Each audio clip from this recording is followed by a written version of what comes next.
ഉണ്ടല്ലോ, പെരുംജീരകം, വലിയ ജീരകം എന്നൊക്കെ പറയും. അപ്പോൾ ഈ ഒരു ജീരകം വെച്ചിട്ടാണ് നമ്മളിന്ന് ചെയ്യുന്ന ടിപ്പ് കേട്ടോ. അപ്പോൾ ഇതിനകത്ത് വേറെ പ്രത്യേകിച്ച് ഒന്നും തന്നെ നമ്മൾ ചേർക്കുന്നില്ല, ഉപ്പ് മാത്രമേ ചേർക്കുന്നുള്ളൂ കേട്ടോ. അപ്പോൾ ഈ ഒരു പെരുംജീരകം ഞാൻ നല്ല രീതിയിൽ വറുത്ത് മൂപ്പിച്ച് എടുത്തതാണ്. അത് നമുക്കൊന്ന് ജസ്റ്റ് ഒന്ന് ചതച്ചെടുക്കാം. അപ്പോൾ അറിയാമല്ലോ, ഭയങ്കര ഒരു സ്മെല്ലാണിത്, നല്ല വറുത്ത് മൂപ്പിച്ചെടുക്കുമ്പോഴത്തേന്. എന്നിട്ട് ജസ്റ്റ് ഇതേപോലെ ഒന്ന് ചതച്ചെടുത്താൽ മതി. നല്ല രീതിയിൽ പൊടിഞ്ഞൊന്നും കിട്ടേണ്ട ആവശ്യമില്ല.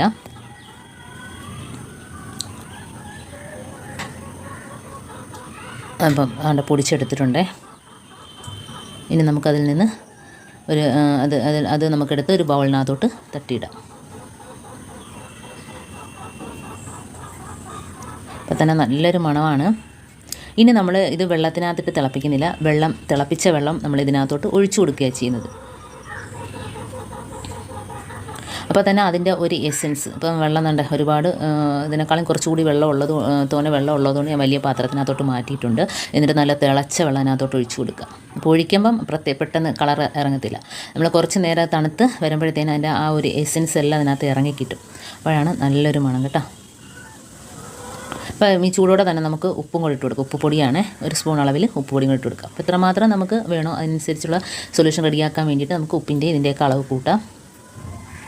ഇപ്പോൾ ഇങ്ങനെ ഇട്ട് വെച്ച് നല്ല തണുത്ത് വന്നതിന് ശേഷം കണ്ടോ, ആ ഒരു ജീരകത്തിൻ്റെ എസൻസ് എല്ലാം അതിനകത്ത് ഇറങ്ങി കിട്ടിയിട്ടുണ്ട്. അപ്പോൾ നല്ലൊരു സ്മെല്ലാണ്. ഈ ഒരു സ്മെല്ല് നമ്മുടെ പല്ലി, പാറ്റ ഇതിനൊന്നും ഇഷ്ടപ്പെടത്തില്ല.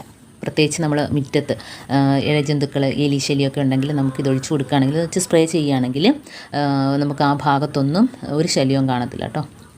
അപ്പോൾ ഇത്രയേ ഉള്ളൂ. ഇതിനകത്ത് കെമിക്കലും കാര്യങ്ങളും ഒന്നും തന്നെ ചേർക്കാത്തതുകൊണ്ട് തന്നെ നമുക്ക് ധൈര്യമായിട്ട് വീട്ടിൽ കുട്ടികളുണ്ടെങ്കിൽ പോലും നമുക്ക് എല്ലായിടത്തും സ്പ്രേ ചെയ്യാനും അതുപോലെ എപ്പം വേണമെങ്കിലും നമുക്ക് ഉപയോഗിക്കാനായിട്ട് പറ്റും.